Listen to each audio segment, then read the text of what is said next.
कंकाल का रहस्य। चौरा गांव के खेतों में इन दिनों खुदाई का काम चल रहा था। असल में इसी गांव से होकर एक अच्छी सड़क गुजरनी थी, इसलिए यहाँ खुदाई शुरू की गई थी। अचानक एक दिन खुदाई करने वाली मशीन से कुछ टकराता है। बाद में जब खोजबीन की जाती है तो वहां से 2 कंकाल मिलते हैं। पुलिस गांव के लोगों से पूछताछ शुरू करती है। आप लोगों को क्या लगता है ये किसके कंकाल हो सकते हैं? अरे साहब, हमें क्या पता ये किसके कंकाल हैं, आप ही लोग पता लगाइए। हम लोग तो बहुत ज़्यादा डरे हुए हैं। हाँ, हमारी फॉरेंसिक टीम अभी आ रही है। ये बताओ कि इस गांव के रहने वाला कोई जोड़ा गायब तो नहीं ना? क्योंकि शुरुआती जांच में तो ये बात सामने आ रही है कि एक कंकाल किसी पुरुष का है तो एक किसी महिला का। साहब, हमें तो बहुत डर लग रहा है।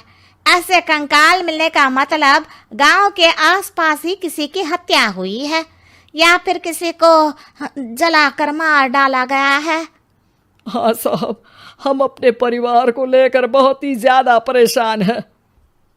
देखिए, आप लोगों की परेशानी हम समझ सकते हैं, लेकिन आप लोगों को पुलिस का सहयोग करना होगा, क्योंकि आपके सहयोग के बगैर हम ये पता नहीं लगा सकते हैं कि आखिर ये किसके कंकाल है और इनकी हत्या किसने की। ठीक है साहब, गांव के लोग आपका पूरा सहयोग करेंगे। हाँ साहब, पूरा सहयोग करेंगे। तो फिर ठीक है, हम अपनी जांच शुरू कर देते हैं। कुछ दिन बाद जांच रिपोर्ट आ जाती है। पता चलता है कि ये कंकाल करीब 20 साल पुराने हैं, यानी 20 साल पहले किसी जोड़े की हत्या कर शव को यहाँ पर दबा दिया गया था। इंस्पेक्टर राघव, ये बताओ कि 20 साल पहले की मर्डर मिस्ट्री क्या अब सुलझ सकती है? हाँ सर, क्यों नहीं। लेकिन अब सबूत और गवाह काफी मिट गए होंगे। मुश्किल तो होगी, लेकिन शायद किसी परिवार को इंसाफ मिल सके। इंस्पेक्टर राघव, आप बिल्कुल सही कह रहे हैं। किसी परिवार को तो इंसाफ मिलेगा ही और किसी को उसके किए की सजा भी मिलेगी। जी सर, मैंने तो जांच शुरू भी कर दी है। 20 साल पहले इस गांव के 2 जोड़े अचानक कहीं गायब हो गए थे। मैंने दोनों ही परिवारों के बाकी के सदस्यों से बातचीत शुरू की तो उन्होंने बताया कि उनके बच्चे शहर गए थे, लेकिन आज तक वापस नहीं लौटे हैं। लेकिन ये दोनों शव किस परिवार के सदस्यों के हैं, ये कैसे पता चल सकेगा? सर, मैंने डीएनए टेस्ट करवा लिया है। आज शाम तक इसकी रिपोर्ट भी आ जाएगी।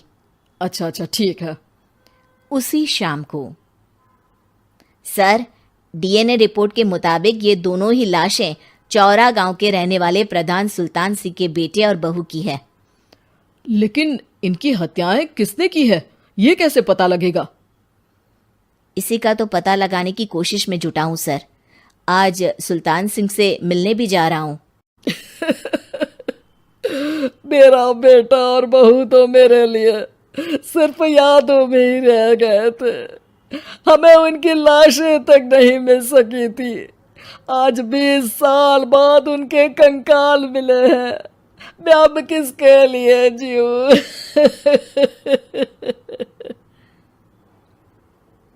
लेकिन सर, क्या आपकी किसी से कोई दुश्मनी थी? अपने बेटे बहू की हत्या के लिए आप किसे जिम्मेदार मान रहे हैं? अब मैं किसका नाम बोलूं? मेरी तो किसी से दुश्मनी नहीं थी, बस मेरे बेटे बहू को कोई वापस ला पाता।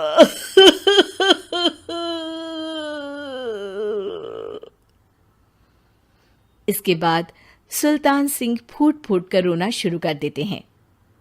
सर, अब आप इनका अंतिम संस्कार करवा सकते हैं।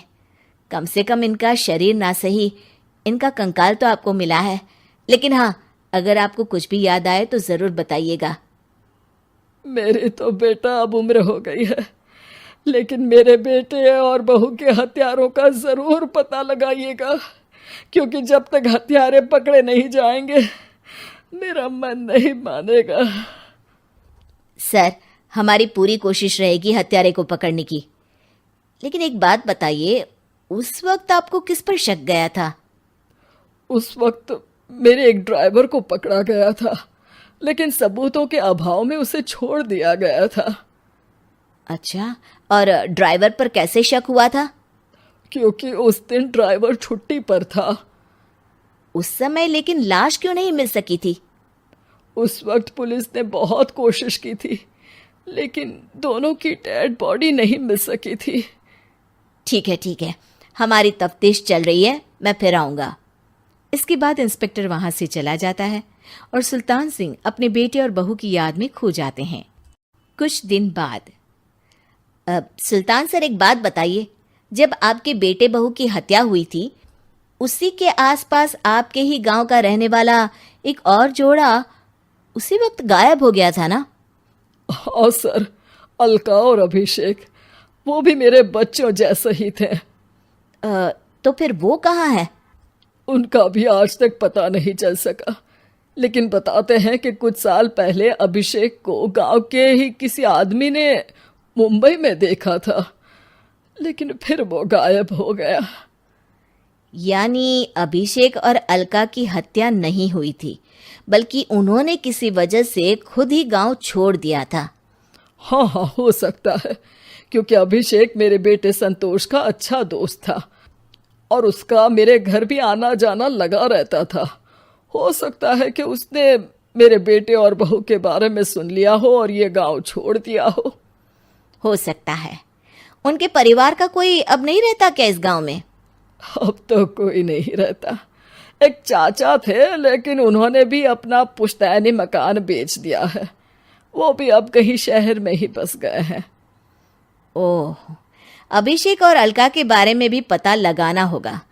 हो सकता है कि वही इस हत्या के बारे में कुछ बता सके।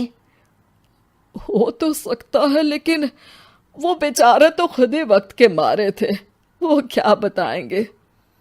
फिर भी सर, जब केस दोबारा खुला है तो जांच तो करनी ही पड़ेगी, और इस बार तो लाशें भी बरामद हुई है। कुछ दिन तक लगातार तफ्तीश चलती रही। एक दिन थाने से सुल्तान सिंह को फोन आता है।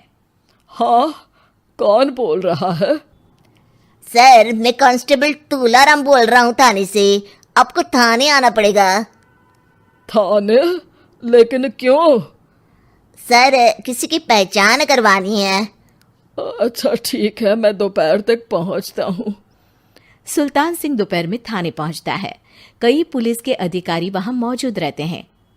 सर, आपके बेटे की हत्या का रहस्य आज शायद सुलझ जाए। अच्छा इंस्पेक्टर राघव, पर वो कैसे? सर, उस आदमी को देखिए, क्या वही अभिषेक है? सुल्तान सिंह की आंखों में हैरानी से आंसू आ जाते हैं। हाँ सर, यही अभिषेक है। ये आपको कहाँ से मिला? सिर्फ अभिषेक ही नहीं, बल्कि इसकी पत्नी अलका भी इसके साथ है। मैडम, जरा अभिषेक की पत्नी को लाइए। जैसे ही अलका को पेश किया जाता है, सुल्तान सिंह जमीन पर गिर जाते हैं। सुल्तान सर, क्या हुआ आपको? आप अलका को देखकर गिर क्यों गए? सुल्तान सिंह सर पकड़कर बैठ जाते हैं। ये अलका नहीं, बल्कि ये तो मेरी बहू रितु है। पूरा थाना एक दूसरे का मुंह देखने लगता है। क्या? इसके बाद हर किसी को दो कंकाल और हत्या का रहस्य समझ में आ गया। अभिषेक और रितु ने मिलकर संतोष और अलका की हत्या की थी और लाश को जमीन के नीचे दबा दिया था। आज 20 साल बाद इस हत्या का रहस्य खुल सका था कि अवैध प्रेम संबंध में दो मासूम